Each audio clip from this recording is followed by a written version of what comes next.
सिताइश और शुक्रगुजारी। ज़बूर नंबर 65।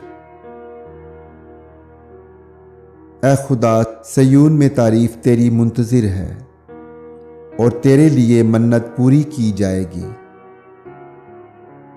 ए दुआ के सुनने वाले, सब बशर तेरे पास आएंगे। बद अमाल मुझ पर गालिब आ जाते हैं, पर हमारी खताओं का कफ़ारा तू ही देगा।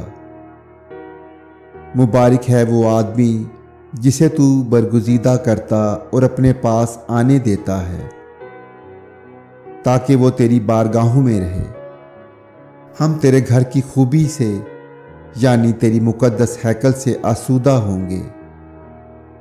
ए हमारे निजात देने वाले खुदा, तू जो ज़मीन के सब किनारों का और समुंदर पर दूर दूर रहने वालों का तकिया है, खौफनाक बातों के ज़रिया से तू हमें सदाकत से जवाब देगा।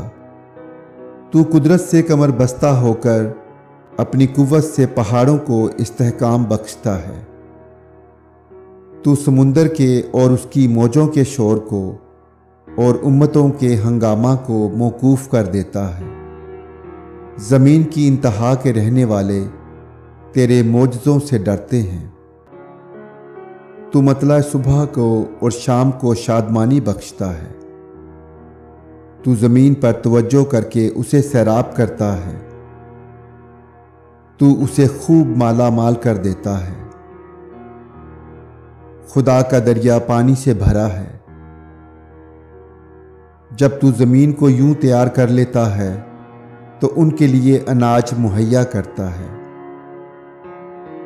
तू उसकी रेघारियों को खूब सैराब करता और उसकी मेंढों को बिठा देता है। तू उसे बारिश से नरम करता है और उसकी पैदावार में बरकत देता है।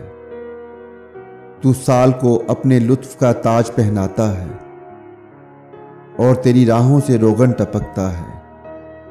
वो बयाबान की चरागाहों पर टपकता है और पहाड़ियां खुशी से कमर बस्ता हैं।